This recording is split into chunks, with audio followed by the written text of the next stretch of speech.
This is season 4, and I am on a mission to help creatives become the most loved versions of themselves.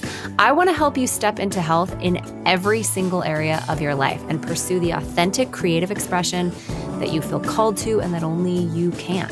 The world feels crazy right now, and we need healthy creatives more than ever. So let's get into it. I'm Courtney Lancaster, and this is the Heal Create podcast. Welcome to another episode of the Heal Create podcast. I always say every single time that I have a guest on that I am really excited about today's guest and they're extra special. And it's true. I wouldn't have somebody on my podcast if I wasn't just totally obsessed with them and wanting you guys to hear their story and their perspective. But today is that energy times 100. I have my favorite person in the entire world, my very best friend and my husband, Mr. James Lancaster. Hello. Hi. Thank you. You're my favorite person too. This is times 100 energy. I feel it. How comfortable are you being on a podcast? This is my first time. So on a scale of 1 to 10, I'm about a 5. I don't know if that's translating. Yeah. Well, we'll see. I do this all the time, so I feel comfortable with the medium. I still feel actually like I get a little bit nervous when I like start an episode. So I can imagine. Also, us talking about marriage, which is what we're going to talk about today, is something, we talk about it every single day. We're talking about this stuff, but it's like weird to press record. So I feel like it is weird. It's like there is this other entity that is listening to this. So, Yeah. And I'm just aware. It's kind of like the difference when you're like about to lead worship between like rehearsing beforehand and you're just comfortable. You can play, you're free. The voice is like really relaxed. And then when it's go live, it's just different. Yeah, totally. Is that your parallel when you play it? That's how it feels. Right now, yes, it's very similar. It's like, it's the tension in the throat. I'm like, I recognize that feeling. Yeah, totally. The gut check for, okay, now I can't make mistakes. Yeah. So interesting because a lot of what I did training in with Ruby, with nervous system health for artists, is how to help them actually access that like state that you find yourself in during rehearsal, or like when you're relaxed or when you're unobserved, how to access that like when the spotlight's on you. So no spotlights here. Everybody's cool here. They're going to love you. It's going to be great. One of so this month we're talking about relationships, and last week I talked to Kara about feminine friendships, about, since so many in this community are creative women, and I've coached so many creative women. So we're kind of looking at like the different relationships that most of us are working on, and marriages or partnership is certainly like top of the list. And it's weird because family and marriage, first of all, it's pretty private, but also it can be really messy. And so I think we were talking today and just thinking like, what do we have to offer anybody that, might be interested? And I don't know if you've ever heard the idea that like influence is an infinite ladder. Does that sound familiar? That does not. Okay, so explain. Meaning like there's infinite people that are going to be better at you and wiser and above you on the ladder of just life experience, but there's also going to be an infinite number of people behind you that need what you have. So in a lot of ways we're middle-aged, we're in our 40s, we're also like hopefully like at the halfway point of or less of a long marriage. Far less. I'm living to 150. Perfect. Oh. We've been married for 21 years. Math checks out. Yes. I think we're at 21. 22 this summer. Mm-hmm. And so I feel like there are some things that I've learned, and I think some things that you've learned, that we thought we would share. So I kind of thought I would interview you about some of this stuff. Is that cool? That's cool. this is where I'm going to say like one thing up front or framing, which Yeah. is like the notion of being married for 21 years. It kind of, when I used to hear that, I would think, well, this confers some level of authority or expertise or something on the topic. And sitting here on this side of making a statement like I've been married 21 years, I couldn't feel further from that being true about me, except on how I'm an expert in being married to you. Mm. So I'd like to just kind of preface everything that follows this with this is how it works for me with you. Yeah. Yeah, I totally. am not an expert in how all marriages everywhere should work. Yeah. Yeah, totally. Which is fair. But I do think that there's like wisdom to be gleaned from other people's stories. So, Absolutely. okay. So, when you think about the beginning of our relationship, what stands out to you now that you couldn't see then? We were babies. We started dating. Yeah, we were dating at 18, like was the first few It's dates. like, And then I asked you to marry me on your 19th birthday. no, my 20th birthday. Your 20th birthday. I can do math. Yeah, that's right. Man. Yeah, that was 2003, which is why I said 19. We were young, and I think when I thought about love or when I thought about marrying you, um, I think at the time I thought that what marriage was going to give me was like this sense of emotional completion. I wouldn't have called it that at the time, but there was like this sense of like, once I'm married, then I will feel complete. Like I thought, oh, we'll get to have all this sex and it's going to be great. And that will make me feel complete. And, I will have arrived. I will have gotten to the end game. Yeah. Right. I will not be single anymore. I will have my best friend, and I will have this life partner, and then complete. Like we're done. Yeah. Like now it's just bliss. I think at my core, I would never have said that out loud, Right. because that sounds foolish and naive. But I think I would have said deep down, I think I definitely did feel like that was going to be true. Yeah, totally. Yeah. And how right I was. It's been easy. It's podcast over. Thank you guys for coming. It was amazing. This was a lot easier than I thought it would be, honestly. I think that I do think that's universal. Yeah. I think that like when we got married, we both were in a conservative culture that really, modeled marrying young and marrying for life.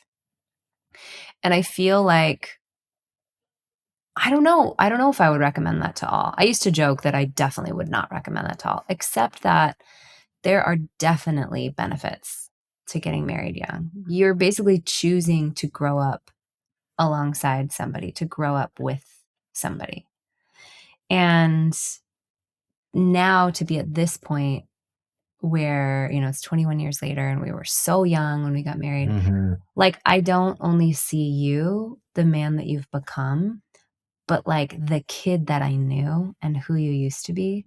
And I see all the versions of you in between. And so I feel like, it's truly like one of the most priceless things that I have is your history. Yeah. And I know that's one of your favorite sayings is that we get to hold each other's history as we go through this. Yeah. And I will say that I think a lot of the friction in our marriage is also sourced from seeing the really young versions of ourselves, or not updating our internal mental or emotional map of who's in front of us now, because it's still kind of based on outdated Such a good point.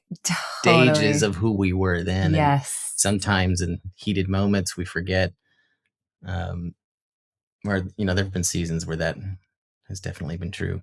Yes, totally. And I have joked, maybe it wasn't a joke, but I've sort of stated dramatically that we had like 15 disconnected years. And what I mean by that is like we both had so much to work through that we were unaware of. And we weren't necessarily in a culture, I think universally, we weren't in a culture yet that normalized emotional health and healing and self-awareness and understanding triggers and understanding how to resolve that stuff. We weren't in that. We weren't in a culture, but we've somehow, when I think about the genesis of our relationship, we found ourselves in a group that was actually very mentally health aware. We had leaders, like the seeds of what, like that were walking us through some basic stuff that, like, when I look back and I think, because one of the questions I wanted to ask you in the middle of your first question response was what are the parameters where you would say to someone, you probably could get married at 19 or 20? Like, what are those starting conditions that you thought that you would say, in this case, yes? I would say, and I remember saying this in my just very young baby girl bride vows, which is like, I know we'll be okay because we're both committed to our own growth. And we're both committed to like our own spiritual paths. I think it is true. At the time, we were just kind of dipping our toe into the whole emotional health world. It was brand new for both of us, but it was kind of the thing that we started our relationship in. And so the seeds were really planted.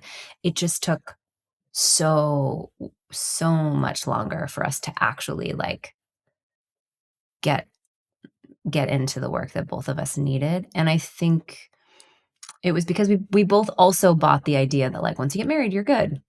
Yeah. Well, I know that one of the things that I definitely believed in our upbringing, in our like evangelical worldview, was that divorce was a bad word. And like, I can't tell you how many times I was told or heard that, once you get married, there is no such thing as divorce the D is word. off the table. It's like off the table, and so it's like, once you make that commitment, you are in it for life. Yeah. Like, that was the understanding going in. That was the expectation. And that there's this kind of external pressure to make sure that remains true, which yeah, I think also had some interesting impacts that manifested 15 years later. Yeah, totally. Because it meant that our choosing me, or that there was no choice in our marriage. And like, ironically, it was a Christian like counselor that told us like, divorce has to be an option. Because the minute you feel trapped, and now I know this is true from a nervous system perspective, if you feel trapped in anything, like you will shut down, you'll disconnect. And we were already disconnected. So it wasn't until we really allowed ourselves to ask the question, like, do we actually want to stay here in this marriage, when things started to get really hard, that's when things really shifted for us over the course of a few years. So that's kind of what I want to talk about. Because I remember talking to Randy and Karen, to a couple that we knew and grew up with that are a lot older than us, and her talking about how like, oh yeah, Randy and I have just had some beautiful years. We had some hard years. And I remember being like, hard years? Like years? And just feeling, at my young age, just feeling like, what do you like, not just like a hard day, like hard years? And we ourselves have had hard years. There are a lot of different details that I've talked about on this podcast, and so I don't need to necessarily get into all of that. But we were sort of following the American dream Christian track, getting married. We bought a house. We had babies. And then after my second baby is when I went through a postpartum season that just revealed a lot of trauma from my own childhood that I didn't deal with. Neither of us had language or understanding for it. And it got really dark for a lot of different reasons over the next few years. So that was 2014. 2014, yep, is when Asher was born, and then 2015. And so when I don't know if you have anything to add about just the beginning of that dark season, like what you would have told yourself. So I think we have uh, each have our own dark seasons, I think, Yeah, we do. and there's overlap. But I do think yours began first, and in this stage, that 2014, 2015, 16 time frame, it for me it was more like I think bewilderment would probably be the most fitting For sure. word, Yeah. because you're going through panic attacks Yeah. and postpartum stuff. You're seeing, you're seeing therapists and you're trying to figure this out. And I am trying to be supportive, but I felt completely out of my element. Like Yeah. this is something I don't have any kind of grid for. Yeah. And the pressure to continue working and provide and all that stuff, I didn't feel like I had the time available to invest to figure this out with you. So it kind of felt, I mean, in hindsight, when I think about it, like I think there's a lot of sadness that I have for, how alone you probably felt, because you really did just kind of have to figure it out because no one was coming to rescue you. So that was, in hindsight, that's when I know our hard years began to really manifest. But it was particularly hard for you first before I hit my own series of rock bottoms. Yeah, totally. Yeah, I think that like as I coach young women and young men as well, like I hear this, what we went through is like not uncommon. I mean, especially now, I think so many people are waking up. The language is just so different. I mean, that was only 11 years ago, and like I had to Google what a panic attack was. Well, when the first time I ever had one, because I was like, is that what this is? Like, what's happening? I had no idea. And so I'm curious, what would you say to, well, because you're a husband, what would you say to a husband whose wife is going through her own kind of emotional reckoning or her own trauma healing or really in the thick of her own process? Yeah. Well, I've been where you are, and you are not alone. You are, Sure. she's not the first person to experience this, and neither are you. And there are, like, seriously, the best thing is to reach out, like really just find someone in your sphere, someone in your community, um, trusted voices via podcasts or books. Just start learning the language of trauma, especially if she's already beginning that kind of work. Learn the same language. Yeah. I can't oversell how important and helpful it has been to learn and cultivate a language with you and understanding emotions, trauma. We talk about inner child. We will say things like, I'm 10 years old right now. It's 1995. And, well, 12 years old. It's 1995. And right now I feel like an idiot, Right. Yeah. So having that kind of, language just brings so much understanding and therefore compassion and empathy. Because if you can tap into those things, you're going to give her what she needs the most, which is safety and space to grow.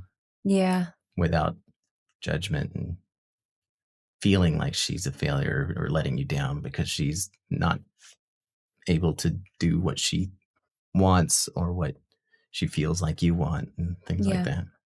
Totally.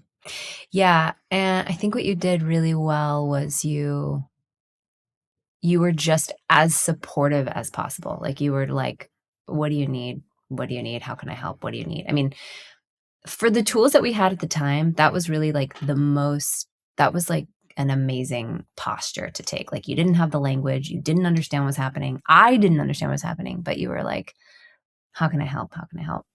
And I think that when I started to go through that, where that led me and where that leads so many people is you go through so many like stages of grief. Really, there was a lot of birth trauma I had to process. There was a lot of childhood stuff I had to process. But then that kind of led me into going on this journey of figuring out, who the hell am I then? Like, who am I? And I think for a lot of us that weren't, for a lot of different reasons, if we grow up and we don't feel like we know who we are, which I did not, I felt like I was really, really lost. It just led me into a journey of like following, both mistakes and wins, that different things that lit me up, like trying to figure out who Yeah. I Oh, was. I remember this season. I'll say as like I don't mean to cut you off, but like No, there's good. a really important point here. In my experience of this season, I'm a very, I would say, analytical type of person. Yes, Yeah. I'm. I've made a career out of tech and problem Yes. solving and Yeah. systems thinking and all this stuff. So I put a lot of value on logic. And this season of life really stretched me because this was, um, I was very much into, at the time we had babies. So I was really, really into like the science of medicine and trying to figure out all this medicine stuff that you have to figure out when Making you've got decisions for other humans. for other Yeah. humans. And Yeah. you're like, I don't know what I think. What does the evidence? I got really deep into logic and skepticism and all this stuff, standard of care, things of that nature. And also yeah, what apologetics. apologetics was a little bit before this season, but yeah, it doesn't matter. Like basically the season of you like trying, like in hindsight, trying to control with your understanding, trying to control and understand life. Yes, that point is definitely true. Yes. Yeah.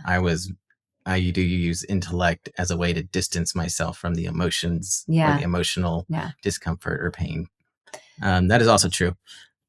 But the point was, like, during this season, you were challenging a lot of what I like to, to control by going off and going down roads or paths of, oh yeah, at the time of what I would call woo woo, or like, how do you know? How can you, like, no, I got to do all this research. No, hun, don't waste your time. Therefore, don't waste our money. That kind of mentality.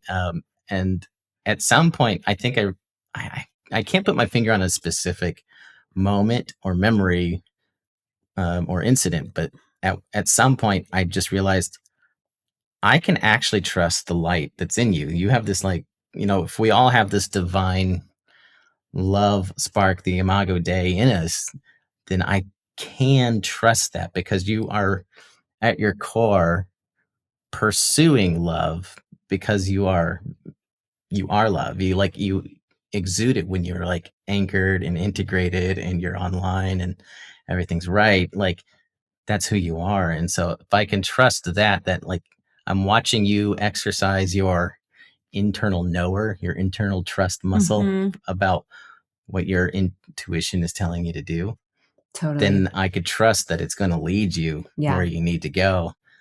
And I kind of just had to like put all that intellect control aside and like trust you and trust the process that you were in, that it would lead you to places that you needed to go. And I'm so thankful that I have made that choice.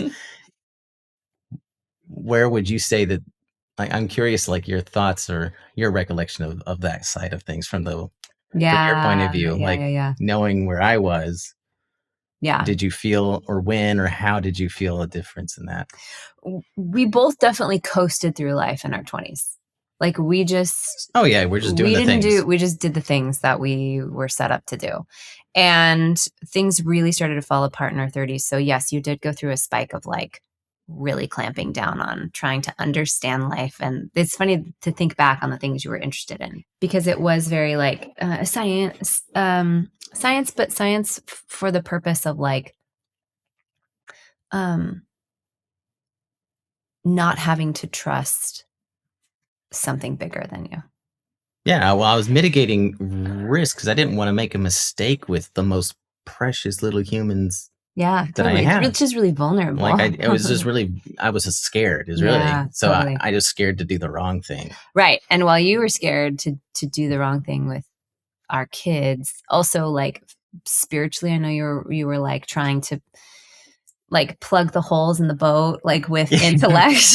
Yeah, I think the way Richard Rohr put it is like my first half of life framework was cracking. Yes, but because I was, going through my journey and I was like falling apart and asking big questions, I'm like poking more holes in the boat. I'm just like, Yeah, you were taking a sledgehammer to that boat. Yeah. I was like, wait, no. So in hindsight, as we look back, I would say what I think is really true for a lot of couples, and it's something that I want to let young couples know is that you're not going to go through your becoming seasons at the same time. Mhm. Rarely. And for good reason. Like you held things together while I fell apart. And then when I started to kind of rebuild who I was, come out of the panic and anxiety, like resolve the depression, you started to fall apart. Yeah, there's a something. So you referenced a couple earlier that the Randy and Karen, and Randy Yeah. told me once, it's like it's okay for you both to not be okay. I just highly recommend that it's only one of you at a time. Yeah, totally. And I was Yeah. like, that's so true. And I Yeah. think he planted that seed when we were really young. Yeah. And Yes. that I think I held on to that in some of those seasons. It's like it's okay. I have to hold it together. Yeah. And I can. I have the capacity right now to do that. Yeah. Not in the most healthy way, Yeah. but I could. Yeah. So that was a few years after, and after I kind of started to fall apart. I wonder, like, what was the moment where you realized, well, and maybe I'll back up and say that those were hard years for us as a couple. I'm figuring out who I am. We have little kids. Your worldview is kind of falling apart. We were not connected. There were so many things. We had yet to do marriage counseling. Like we could not figure each other out. And I wonder, like, was there a point where I know that there was for me, but was there a point where you were like, if this is going to work, I have to change? Yes, we do have to skip forward several years. So if you started unraveling in 2015, I think my unraveling was closer to 2019 and 2020. Yeah. Classic falling apart time in our 2020, humanity's yeah, history. Yeah, that was I can't think of anything about What was going on that then? was unique. It was just another year. I so one of the ideas you had was around 2016 or 17, you're like, I really want to go to ministry school, which meant that we were going to have to move Get new 650 jobs. miles away, Yeah. new jobs, new community. It was going to uproot everything. Yeah. So from 2017, when we moved, I left my group and everything, and I became pretty overworked pretty quickly. Yeah. With the new job. It was remote long before the rest of us went remote, and I was very lonely. And I think I'd started before. I'd used I used to drink beer a lot with my guy friends down in where we came from. It was like a big part of our group and community, and micro beers and breweries were a big thing. And I took that habit with me up to Reading, but this time I had no friends. And so that habit kind of grew and grew and grew into something I would begin to hide and began to white lie or not tell you about how much the quantity was. And by 2020, I'm like so stressed out. I am trending toward really unhealthy, like physical attributes. I'm like the heaviest I'd ever been. I'm the unhappiest I'd ever been. The loneliest I'd ever been. And the most disconnected.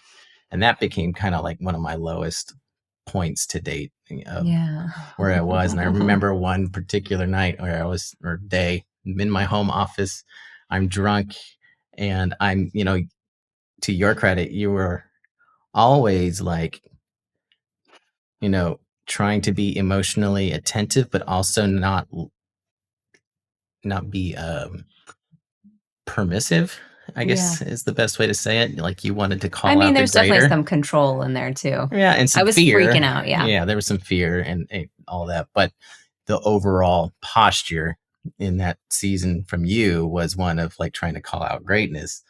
But I had not done enough of the inner child, awareness yet to even hear that without hearing you're not good enough, you're worthless, you're valueless. And so this was my rock bottom, where I remember screaming at you, get out of my office. And I was a couple beers in, and that was like my lowest. And which I will say a couple things too.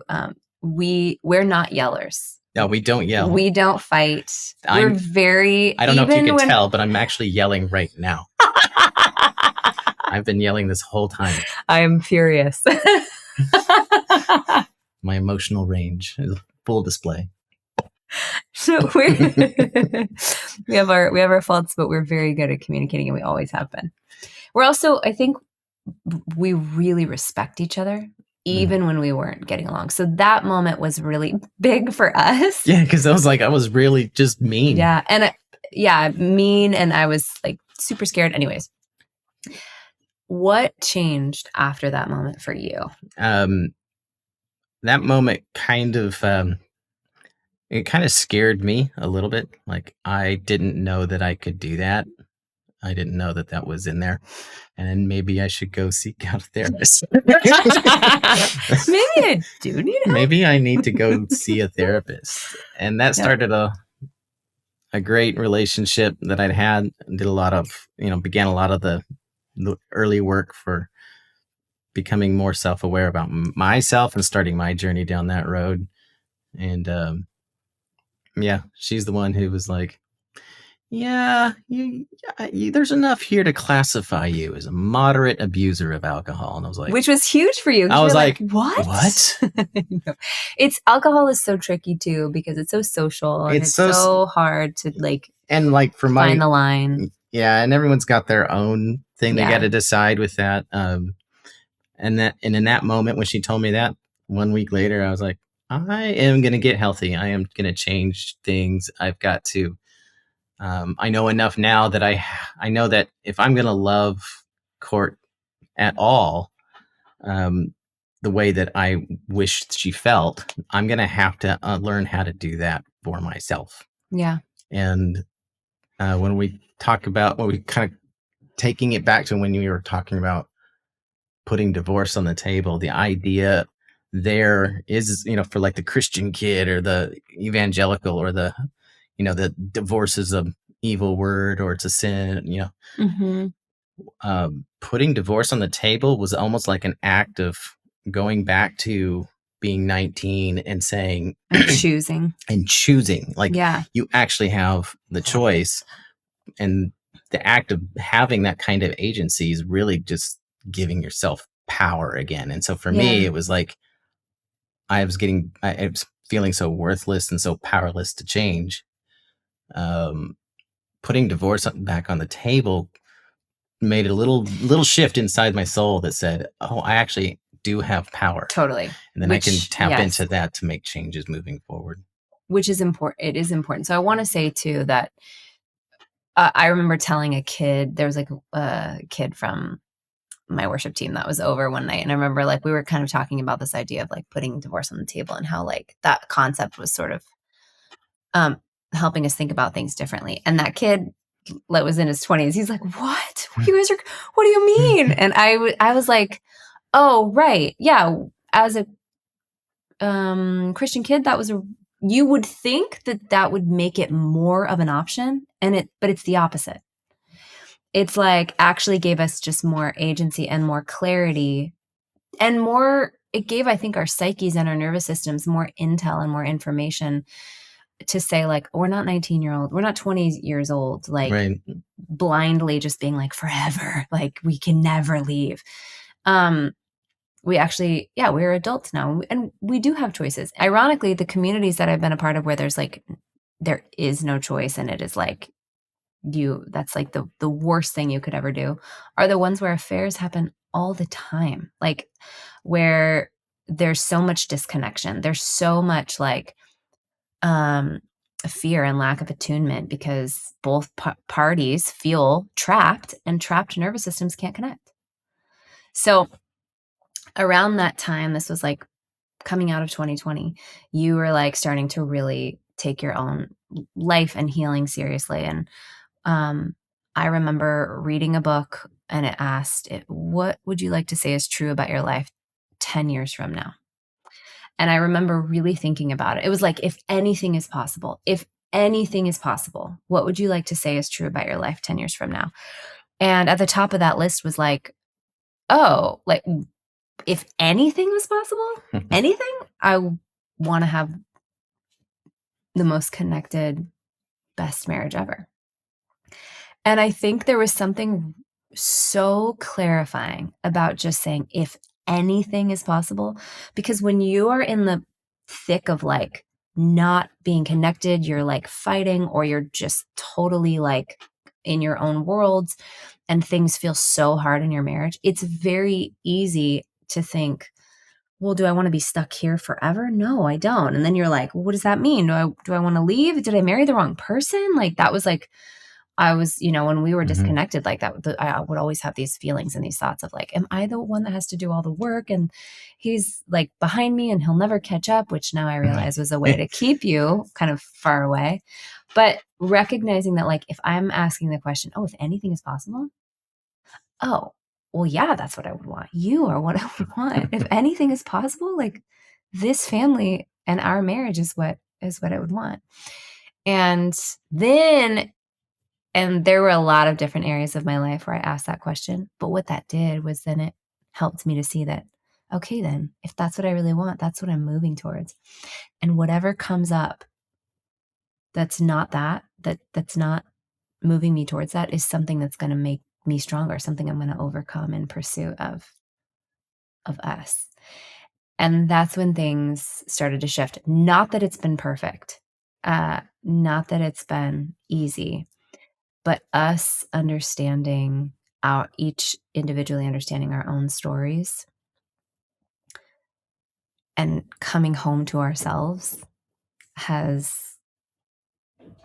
it's like we're in a completely different world.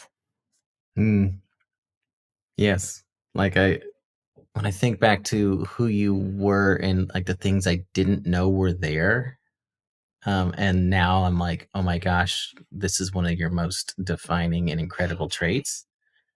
It's like marrying someone and knowing what an awesome gift they are, but then you get to open it and there's this amazing gift inside. This is like, it's that growth mindset you've cultivated and the discipline and drive that you have, like this internal motivation. It's something that's very special about you specifically, but you have this drive and internal motivation to just push through barriers to get to where you want to be. Like, it's rare in my circles to meet people who have such a clear vision. And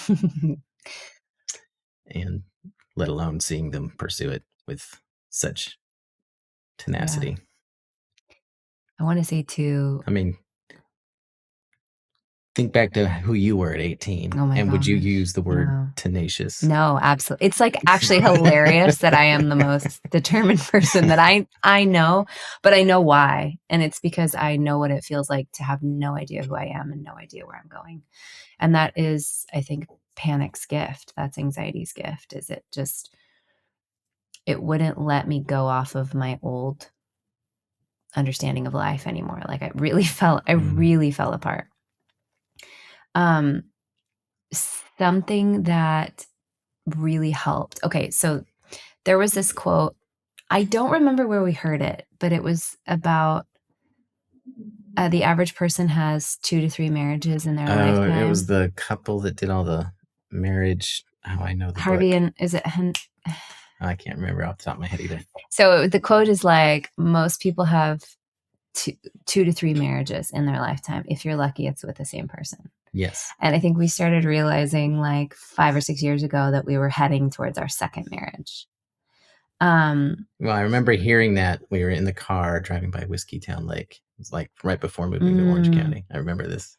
Yeah, Yeah. and we were both like looking at each other going, that's such a good line. Yeah. We were listening to this book the whole way. Yeah, totally. Yeah. And that's when we started marriage counseling, but it wasn't just marriage counseling. It was actually polarity coaching, which is like, thank you.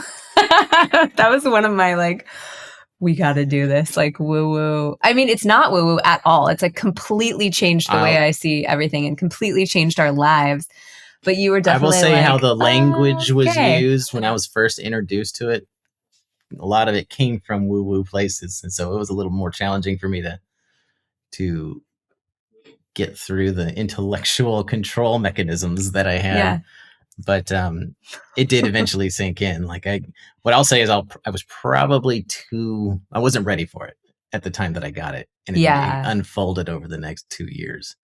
Yeah. So basically the understanding of the masculine and the feminine and how they interact with each other and how healing it can be when you're in a polarized relationship, and that a lot of relationships that feel more like roommates actually lack a masculine and a feminine pole, which you can develop and cultivate. It's not everybody's path. It was something that like immediately I was like, this is totally for us, especially because in my determination to rebuild myself, I did take on a lot of like masculine qualities, not like in my appearance or in my mannerisms necessarily, but in my mindset. I was like, this is where we're going. This is what we're doing. Yeah, you're very like direction setting, forceful, task oriented. You had stuff to do and you were gonna get it done. Like, yes, but one of the deepest values of my own identity is femininity. Like since I was little, like the healthy expression of femininity, like beauty, nurture, creation, life-giving, like hospitable, generous, romantic femininity is like my obsession. It's like the foundation of my life. And we were having such a hard time like figuring out what was going wrong with us. And when we started doing that was very challenging coaching. Bobby and Brandy Fano, shout out. It was also life-changing. Yeah, it definitely gave us a completely new paradigm from which to think about the world and our unique places in it and how we could interact. And then that just led us to, we had our 20th anniversary a couple of years ago, and I think like it was like a rose blooming after winter, that the whole season. And again, I want to say like we've had seasons, you've had seasons, I've had seasons in the last couple of years that, shorter seasons, not like I'm drowning, but like hard seasons that are really normal for like the growth and development of any human and any couple. But the place that we're at now, the second marriage, so to speak, is like, I don't know what you would say, but it's like there's so much possibility. There's so much more connection. There's so much more respect. And it's like so much hope in our marriage, and like conversation and interest and connection and polarity.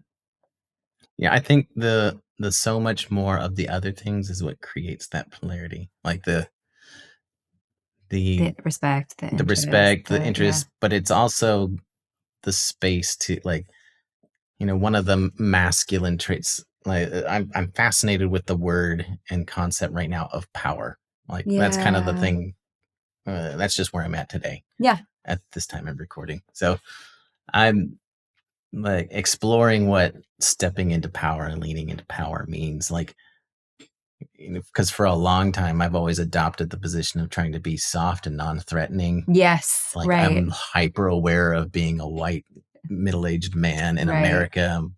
There's a lot of privilege that comes with being in that demographic. Do you feel ashamed of your privilege? And so I'm always on guard about that, because I feel like I want to hold myself back to let others shine, or to let others do things, so that I'm not dominating or doing something like that. There's some kind of, there's something in there I'm still working out. But this idea of like stepping into actual masculine power to meet this feminine power that's next to me is creating a lot of polarity, because stepping into that power is the agency, to choose what, and no, not just choose you, but choose what I want to do and what I want to be. It's coming out in those ways of like having belief that I can change things, and have long-term vision of my own.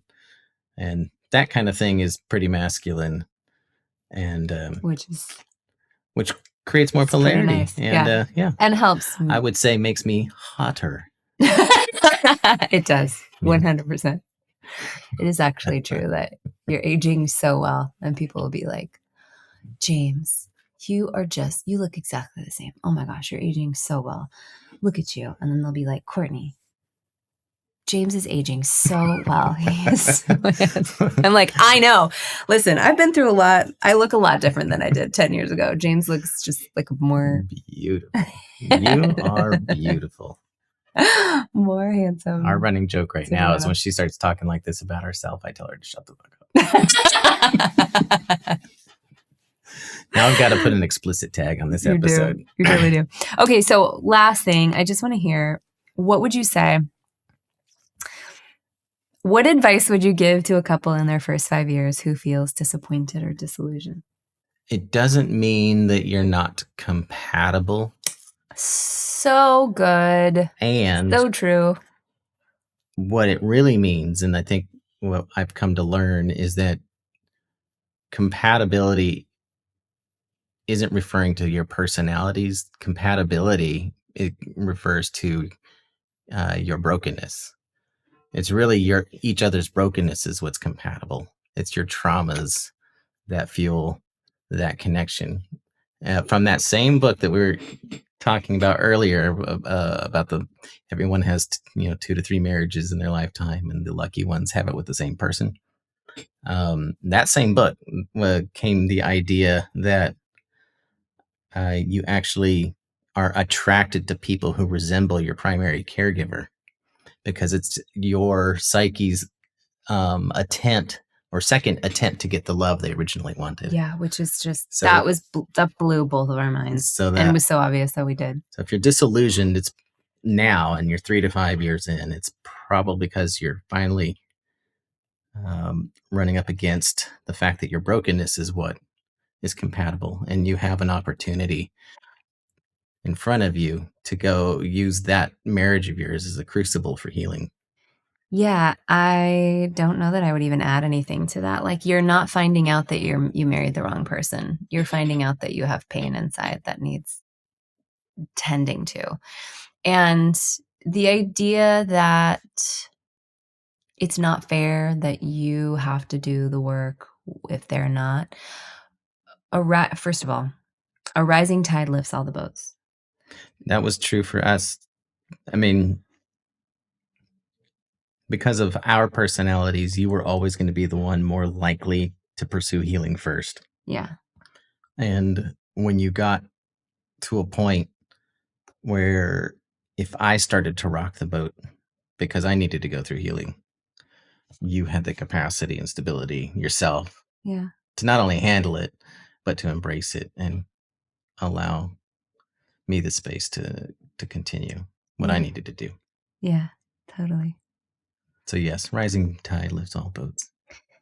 So a lot of these questions I had prepared ahead of time. And I'm like deciding if I want to ask this one. This might be self-indulgent, so bear with us. When you think about the next 20 years, together, how do you hope that they feel? The next 20? Yeah. So the second marriage. This is what I came up with for this question. I want radical safety, full power, and unobstructed emotional experience together. Like, to me, that's like as fully transparent and fully connected as I can imagine being. Yeah. Yeah, I would say the same thing. Like, or at least learning how to get there. But that's where I want the end state to be.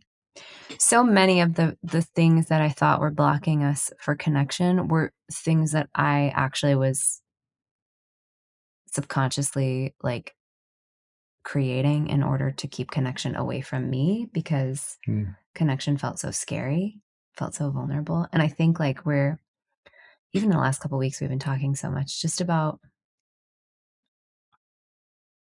being brave and like actually going, like we haven't arrived anywhere. We're like just beginning like what feels so right and so good. And this is like, you know, when we first got married, like there were so many things my nervous system was like freaking out about that I wouldn't admit, because I was just like, I just wanted to get married and I loved you, but I didn't know who I was. Like, of course my nervous system was freaking out. But like to be here with you at 40, 42, and just to like know that I know that this is exactly where I want to be is like it just makes everything that we've been through so worth it. And just gives me a lot of excitement for where we're going. Anything else you want to add to encourage the kids? I'm gonna have one closing thought. So it's that the goal isn't a perfect marriage. It's just two people becoming more whole and choosing each other from that place. Yeah. That's really it in a nutshell. Well, thanks for listening, guys. And I was going to say, I love you. But then I was like, oh, wait, this is your camera. I love you all as well.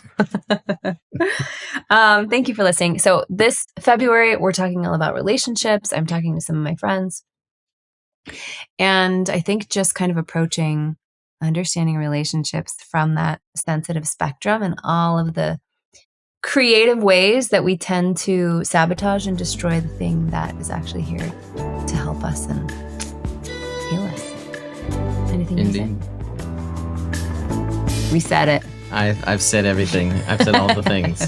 Thanks for listening, everyone. Bye.